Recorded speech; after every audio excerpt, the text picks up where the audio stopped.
할렐루야. 하나님은 나의 하나님이시다는 고백을 우리가 하는데요. 여러분들에게 정말 하나님은 나의 하나님이시길 원합니다. 근데 우리가 아무리 하나님을 나의 하나님을 한다고 해도 하나님이 나를 하나님의 백성, 하나님의 자녀로 인정하지 않는다면 백날을 내 혼자 나의 하나님을 부르짖어도 아무런 의미가 없습니다. 하나님이 나를 하나님의 자녀로, 하나님이 나를 하나님의 백성으로 삼아주시고 인정해 주셔야 거기에 은혜가 있다는 말씀입니다. 오늘 14절 말씀에 보면 여호와께서는 자기 백성을 버리지 아니하시고 또 자기 소유를 외면하지 아니하신다라고 고백을 하고 있습니다. 여기에 자기 백성이라는 말씀과 자기 소유라는 말씀을 하고 계시는데요. 오늘 예배하는 여러분들이 여기 고백하는 자기 백성의 여러분이 있기를 원하고 여기 하나님 말씀하시는 자기 소유의 여러분이 있기를 원합니다. 이것이 우리가 하나님께 받는 복이고 누림입니다. 사도 베드로는 베드로전서 2장 9절 말씀에 한번 띄워볼까? 베드로가 여호와 하나님과 우리와의 관계를 고백하는 거 아닙니까?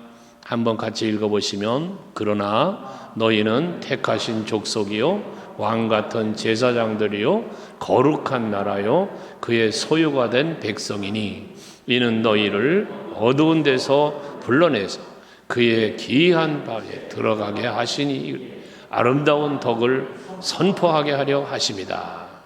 여기 말씀 속에 베드로 사도는 말합니다. 너는 택한 족속이랍니다. 또 왕같은 제사장이라고도 합니다. 그리고 너희는 하나님의 소유된 백성이라고 말합니다. 이게 하나님께 우리가 은혜를 입은 겁니다. 여러분들은 바로 이렇게 하나님의 백성이 되었습니다. 하나님의 소유가 되었습니다.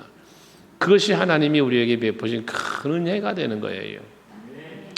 이사야서 43장 1절에도 보면 말씀하기를 야곱아 너를 창조하신 여호와께서 지금 말씀하신다 하시면서 이스라엘의 너를 지으시리가 말씀하신다 하면서 너는 두려워하지 말아라. 내가 너를 구속했고 내가 너를 지명하여 불렀나니 너는 내 것이다. 하나님께서 여러분들을 하나님 것 삼으시려고 여러분을 하나님의 것, 하나님의 소유로 삼으시려고 예수 십자가 지시고 그 모든 죄를 구속하시고 그러면서 여러분을 부르시고 여러분을 하나님의 자녀 삼아주셨단 말이거든요. 이 얼마나 큰 은혜를 우리가 받고 있습니까? 우리가 힘들고 어려워도 바로 나를 하나님의 백성으로 삼아주셨고 나를 하나님의 소유로 삼아주신 하나님이 우리들을 지키고 보호하며 은혜 베푸시고 복 주실 줄로 믿으시기를 바랍니다. 하나님이 자기 백성이다, 나의 소유다라고 말하는 것은 하나님이 보호해 준다는 말씀이요. 하나님이 지켜주고 하나님이 복 주신다는 말씀 아니겠습니까? 여러분들의 자식은 여러분 부모로서 책임을 져야 돼요. 이 아이에게 조그마한 문제만 생겨도 내 아이이기 때문에 얼른 찾아가 다른 사람은 울어도 그냥 힐끔 쳐다보고 말지 모르나 부모는 어떻습니까? 내 아이가 밖에서 저 로비에서 우는 소리가 들리면 내 새끼 목소리는 벌써 알아들어서 헐레벌떡 쫓아나갑니다.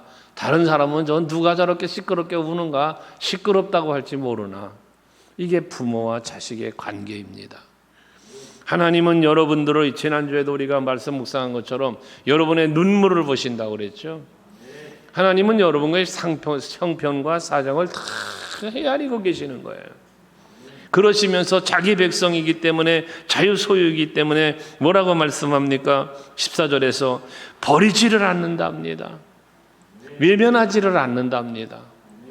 하나님은 여러분을 자기 백성 삼으셨기 때문에 하나님은 여러분을 자기 소유 삼으셨기 때문에 절대로 버리질 않습니다.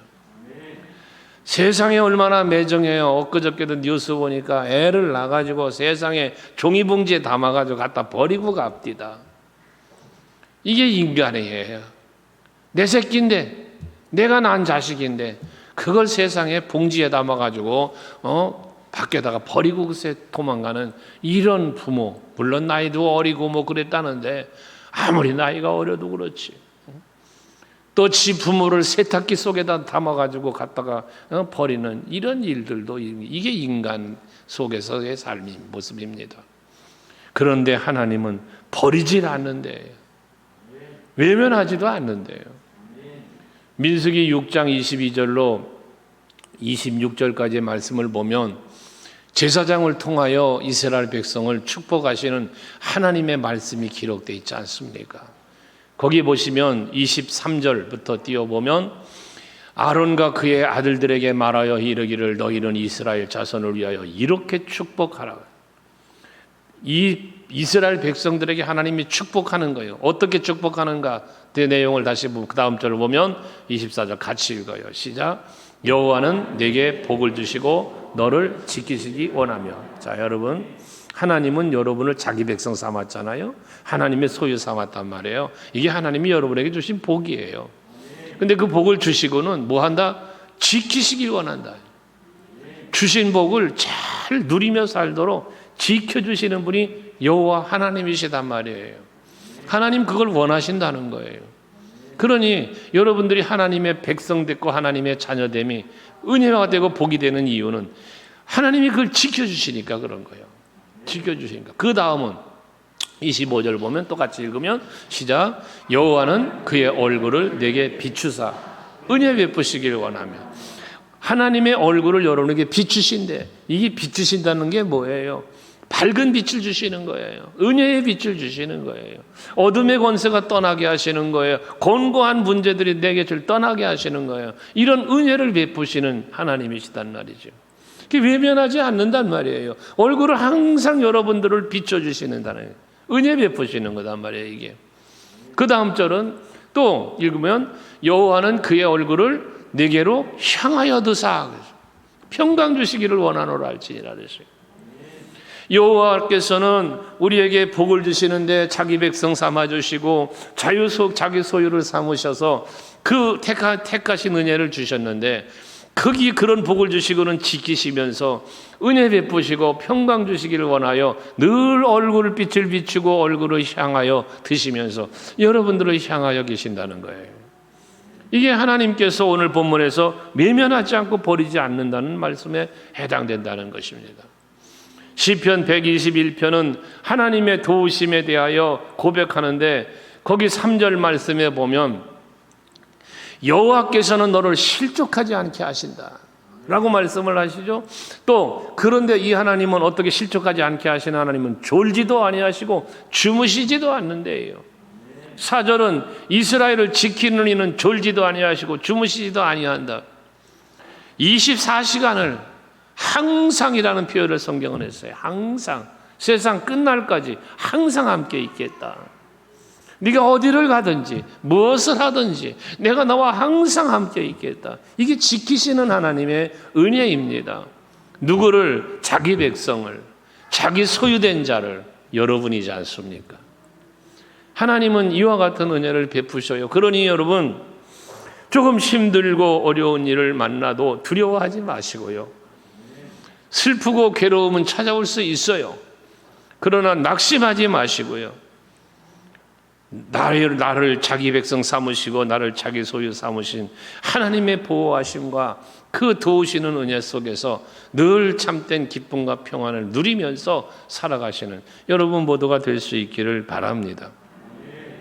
그러면서 15절에 보면 심판이 의로 돌아가리니 마음이 정직한 자가 다 따르리라 라고 말씀을 해요. 심판이 의로 돌아간다. 이 말은 뭐냐면 의로우신 심판을 하신다는 거예요. 하나님은 공의로우신 하나님이잖아요. 이게 의로 심판을 하시는데 그 의의 심판의 기준이 뭐냐? 마음이 정직한 자가 다 따르리로다 그랬으니 마음이 정직한 자에게 하나님은 은혜를 베푸심을 말씀하는 거거든요. 오늘 예배하는 여러분들의 마음이 정직한 마음으로 하나님 앞에 설 수 있기를 원해요. 정직한 마음. 다윗은 하나님이여 내게 정한 마음을 달라고 하잖아요. 정직한 영을 달라잖아요. 왜? 그것이 내가 살 길이기 때문에. 그 정한 마음과 정직한 영이 없으니까 무슨 일이 벌었어요? 밧세바를 범하고 우리아를 죽이고 이런 악을 행했단 말이에요. 그러니 그러지 않도록 내가 하나님을 기쁘시게 해드리고 하나님 앞에 책망받고 꾸지람을 얻을 만한 일을 하지 않는 내가 되려니까 내가 정직하고 정한 마음이 있어야 되겠다라는 거예요. 하나님 앞에 그것을 기도하는 겁니다. 지난 주일에 묵상했던 대로 히스기야 왕은 눈물로 하나님 앞에 기도하면서 병들어 죽게 생겼는데 죽을 거니까 너 짐 정리해라 라고 하나님 말씀하시는데 그 앞에 기도하면서 뭐라 그랬어요? 내가 하나님 앞에 진실함과 정직함과 그리고 전심으로 하나님 앞에 행한 것을 기억해 주옵소서. 눈물로 기도할 때 하나님 그 기도를 들어서 병도 고쳐주시고 회복시켜 주셨다고 그랬지 않았습니까? 이처럼 오늘도 예배하시는 여러분들이 하나님 앞에 늘 기도해야 할 것은 하나님이여 다윗에게 주셨던 그 정한 마음을 내게도 주시고 다윗의 마음속에 채워주셨던 정직한 영을 내게도 좀 부어주옵소서. 히스기야 왕이 하나님 앞에 그렇게 살았던 것처럼 내게도 그렇게 살 수 있는 능력을 주시옵소서. 우리는 하나님 앞에 기도해야 합니다. 그때 하나님은 도우시며 은혜 베푸시며 여러분들에게 그 능력을 주셔서 하나님이 보시기에 합당히 살아갈 수 있도록 이끌어 주실 것이고 그 삶에 합당한 은혜와 복도 반드시 주실 것입니다.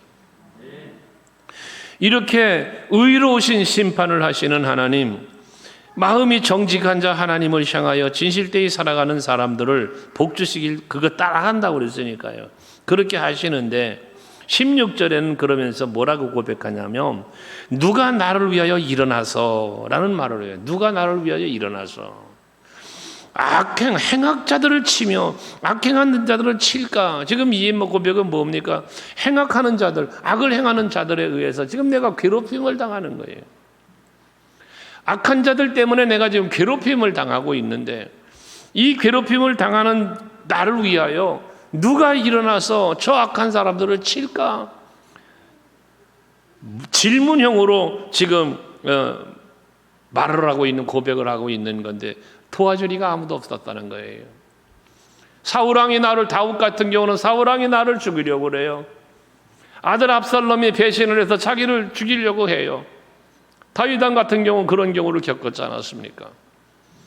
초대교회의 많은 사도들이 얼마나 그 핍박과 박해를 받았습니까? 악을 행하는 자들에 의한 그 핍박과 어떤 공포와 위협들이 얼마나 많았습니까? 새벽에 묵상하는 에레미야 선지자 같은 경우도 하나님의 말씀을 선포하는데 하나님의 말씀을 선포하는 것들이 자기가 듣기 싫은 말을 한다고 해서 세상에 죽이려고 하고 그 깊은 웅덩이 속에도 빠뜨리고 감옥에도 가두며 그랬지 않았습니까? 자기를 도와주리가 아무도 없는 거야. 그러나 악을 행하는 자, 행악하는 자들이 그렇게 나를 핍박을 하고 죽이려고 하고 위협을 하는데 아무도 도와주리가 없어. 그런데 17절에 말하기를 여호와께서 내 도움이 되지 아니하셨더라면 내 영혼이 벌써 침묵 속에 잠겼으리라. 침묵 속에 잠겼다는 죽었다는 거예요. 여호와께서 내게 도움이 되지 아니하셨다면 이 말은 뭐예요? 여호와께서 내게 도움이 되셨다는 이야기죠. 그 누구도 행악자의 손에서 그 누구도 악을 행하는 자들의 손에서 나를 위하여 싸워주고 나를 위하여 나를 지켜줄 만한 이들이 없었는데 여호와께서 도와주셨다는 거예요. 자, 여러분, 하나님은 여러분들의 도움이시고 여러분들 편이 되시고 여러분들을 위하여 일하시는 하나님이심을 믿으시죠? 그러면 여러분, 하나님이 나를 위하여 무슨 일을 하셨는지요? 하나님이 나를 어떻게 도와주셨는지요? 여기에 대한 여러분들의 고백이 있어야 되는 거예요. 하나님이 내가 이렇게 어려움을 겪을 때에 내가 이런 환경에서 때로는 이런 사람들에 의해서 이런 아픔을 겪고 고통을 겪을 때에 아무도 나를 위로하는 이 없고 아무도 나를 도와주는 이 없고 아무도 내게 손 내밀어 붙잡아주는 이가 없었지만 하나님은 나에게 다가와 나를 위로해 주셨고 내게 힘을 주셨고 나의 답답한 모든 문제를 이렇게 해결해 주셨노라고 자랑할 수 있는 이것이 여러분들에게 있어야 되지 않겠느냐는 말씀입니다. 아까도 우리 함께 찬양 부르셨죠? 이것이 나의 간증이요 이것이 나의 찬송이라고요. 찬송계 가사에 있어서가 아니라 여러분들이 고백할 수 있는 그 이것이 있는 신앙생활을 하자. 이 얘기는 여러분에게 많이 말씀드린 바 아닙니까? 오늘 밤도 여러분에게 그 이것이 생기는 밤이 되기를 원합니다. 내가 2022년 9월 2일 철야 예배에 나아가서 예배하고 하나님 주신 말씀을 믿고 마음에 품고 기도했는데 하나님이 이렇게 응답해 주셨다. 그때 나에게 그 시대에 그때는 내게 이렇게 어려운 문제들이 있었는데 하나님이 나를 도와주셔서 내 가정이 내 사업이 내 삶이 형통하고 번성케 되었다고 간증할 수 있는 여러분들이 될 수 있기를 바라는 거예요. 요셉의 이야기를 우리는 압니다. 다윗의 이야기를 알아요. 다니엘의 이야기를 알아요. 성경에서 말하는 하나님의 도우심 아닙니까? 그렇다면 성경에 기록되어져 있는 이 시편, 오늘도 시편 기자의 고백인데 이들의 고백을 우리가 말씀으로 듣는 것으로 끝이 아니라 그러면 나에게는 어떤 일이 벌어지고 있느냐는 것입니다. 이것이 여러분들이 찾아야 하고 발견해야 되고 누려야 할 것들이요 고백해야 될 것들이라는 이야기인 것이에요. 여호와께서 내게 도움이 되지 아니하셨더라면 이 말은 여호와께서 내게 도움이 되셨기 때문에라는 것 아니겠어요? 근래에 자주 묵상했던 말씀 중에 시편 46편 1절 말씀이 있죠. 하나님은 우리 같이 한번 읽어봐요. 시작. 하나님은 우리의 피난처시고 힘이시니 환난 중에 만날 큰 도움이시라.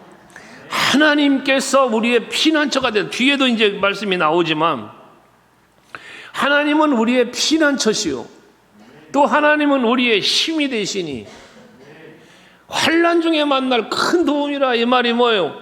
내가 환난 당하면 어떤 도움을 찾아간다고 그랬어요? 하나님의 도움을 찾아가야 한다 그랬잖아요. 힘들고 어려울 때에 세상적 방법의 도움을 찾아 헤매는 사람들이 얼마나 많습니까? 여러분들도 문제가 생기면 우선 방법을 찾잖아요. 금전적인 문제 생기면 은행 찾아가 보고 돈이 있을 만한 사람에게 기대어 보고 그러지 않아요? 그러나 그 어느 것보다도 가장 큰 도움과 정확한 도움, 변함없는 도움, 끝까지 도움, 이건 오직 여호와 한 분밖에 없다는 사실. 이걸 여러분 확실하게 믿자는 거예요. 그러니 때를 얻든지 못 얻든지 복음을 전파하는 것만 그게 아니라 때를 얻든지 못 얻든지 힘들고 어려울 때면 도움이 되시는 하나님을 찾자는 이야기입니다. 하나님 앞에 나와 하나님 앞에 기도하고 여러분 하나님 앞에 아까도 두 손을 들고 기도하자고 그랬는데 여러분 손을 들고 기도하고 손을 들고 찬송하고 다 이게 뭐 하는 행동입니까? 히스기야 왕이 벽을 향하여 하나님 앞에 기도했다는 것처럼 오직 하나님만 바라보고 오직 하나님만 의지하며 표현 아니겠습니까? 오늘 이 밤에 여러분들의 그런 중심을 하나님이 보시고 하나님께서 여러분들을 도와주실 줄로 믿습니다.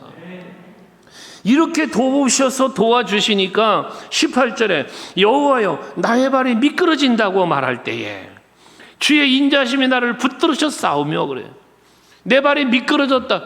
이게 뭐예요? 실수로 사람이 넘어질 때가 있지 않습니까? 사람이 실수로 넘어질 때가 있어요.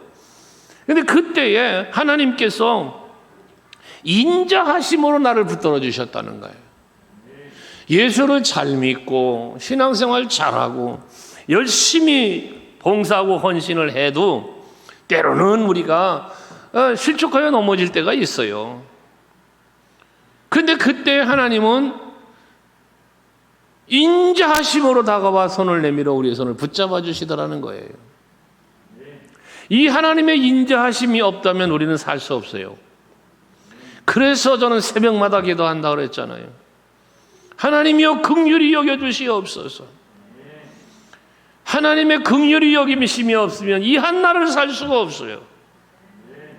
내 의로 살 수가 없어요. 내 능력으로 내 힘으로 살 수가 없어요. 하나님의 긍휼이 있어야 돼요. 우리의 인생이 그렇고 여러분들의 삶이 그런 거예요. 사업도 직장도 자녀도 모든 범사가 하나님이 도우심이 없이는 안 되는 거거든요. 그러니 그의 인자하심이, 그의 긍휼하심이 여러분의 그 손을 내밀어 여러분을 붙잡아 주셔야 되는 거예요.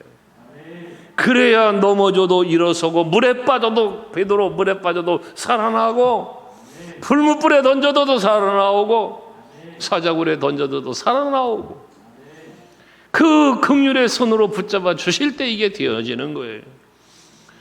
그러니 첩에서 천이 쓰러지고 만이 쓰러져도 이 의로우시며 도우시며 긍휼 많으신 하나님이 여러분을 지키고 보호할 때 그 은총 속에서 우리는 평안을 누리며 사는 거예요.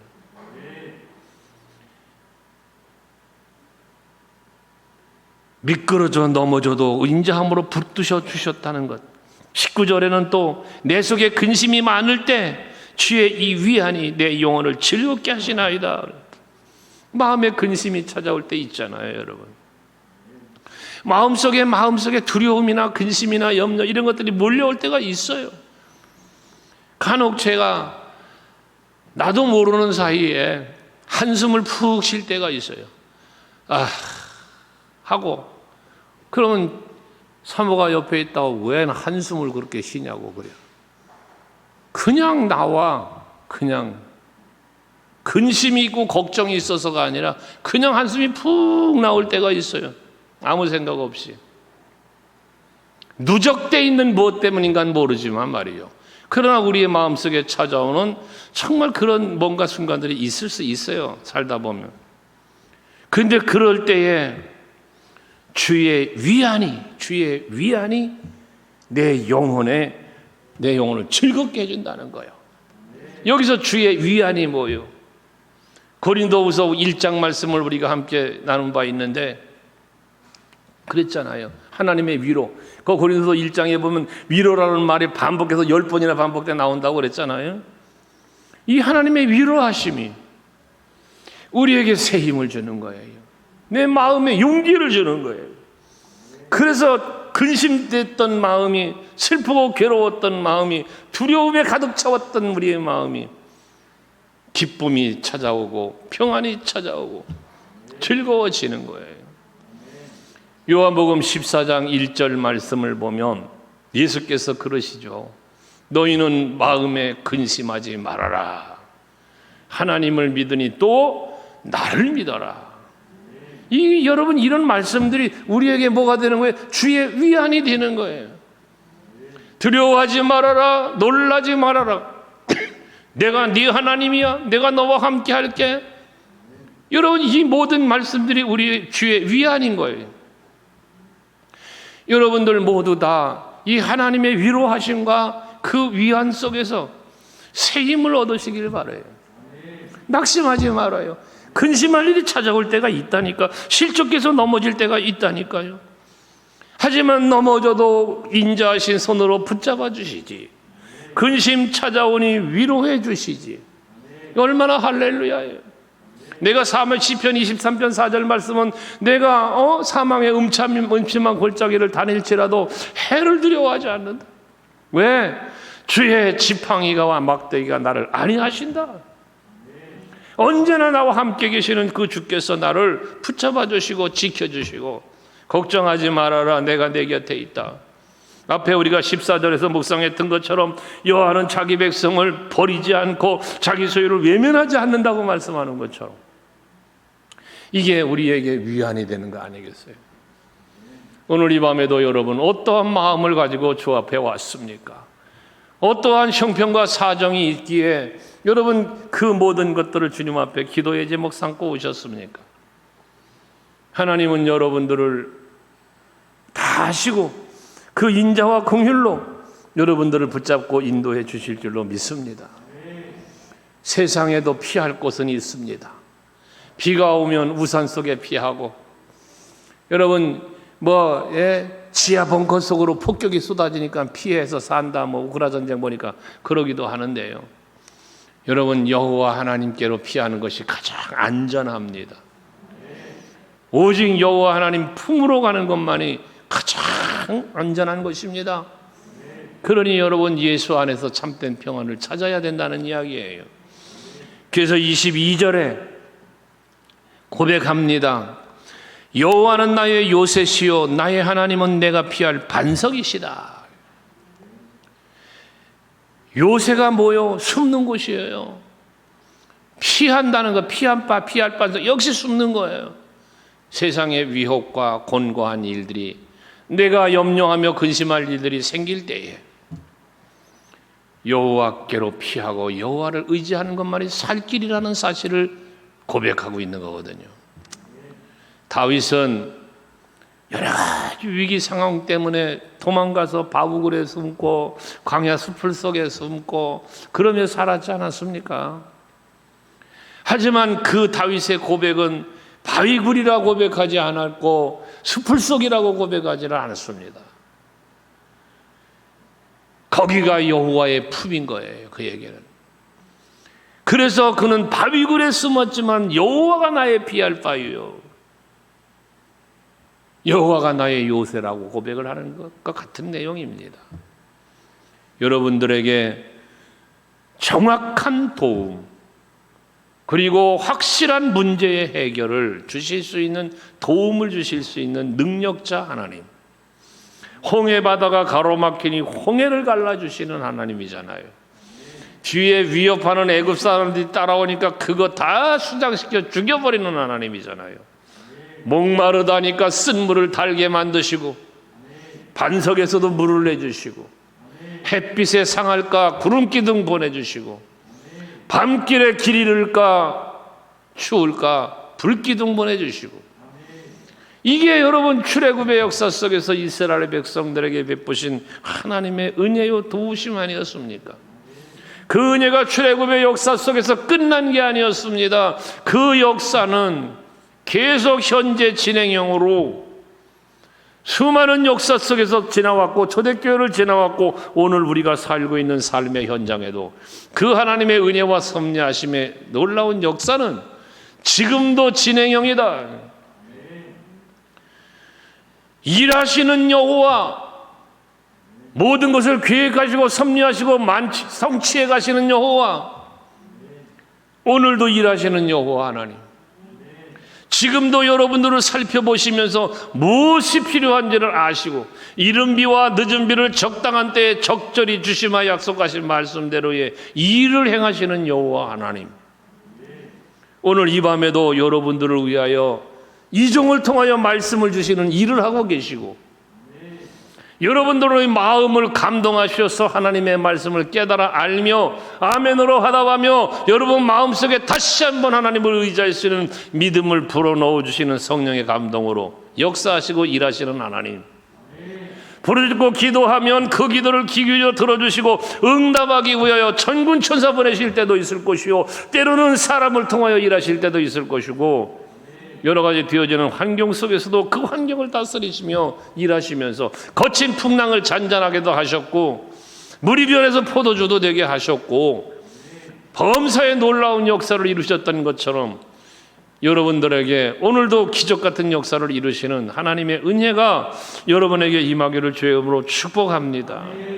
그래서 23절은 그들의 죄악을 그들에게로 되돌리시며 그들의 악으로 말미암아 그들을 끊으시리니 여호와 우리 하나님이 그들을 끊으시리로다. 결과적인 뭔 얘기예요? 지금 이 사람들이 앞에 20절, 22절 넘어왔지만 장난을 치는 거야. 이 악을 도모하는 거야. 이걸 꾸미는 거야. 그래서 이 괴롭히고 이 죽이려고 하고 그러는 거예요. 그런데 이런 앞에 말한 행악자들, 악을 행하는 자들, 이들에게서 하나님 지키시는데 어떻게 이젠 이들을 다 하나님이 끊으신다는 거예요. 이 죄를 저들에게 돌리시고 이들을 끊으시고 막으시고 해서 나는 뭐해? 주의 안전한 품 안에서 참된 안식을 평안을 누리게 해주신다는 거예요.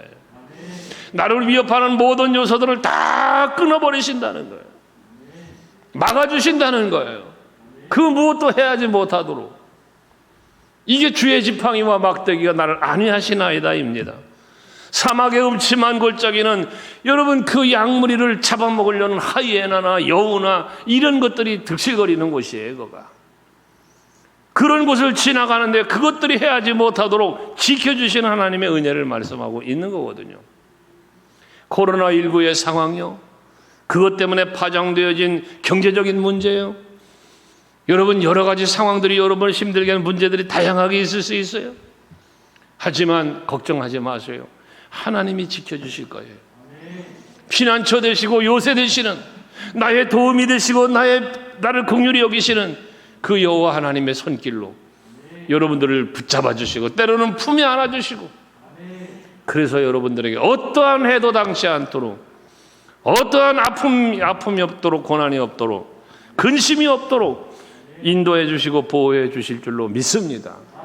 그 하나님은 오늘도 믿고 그 하나님 앞에 찬송하고 그 하나님 앞에 기도하는 이 밤이 되기 원하고, 그리할 때 하나님은 반드시 이 고백처럼 여러분의 아멘처럼 하나님 역사하셔서 응답이 있는 밤, 그래서 마음에 평안이 있고 즐거움을 갖고 돌아가는 이 밤이 되시기를 주의 이름으로 축원합니다.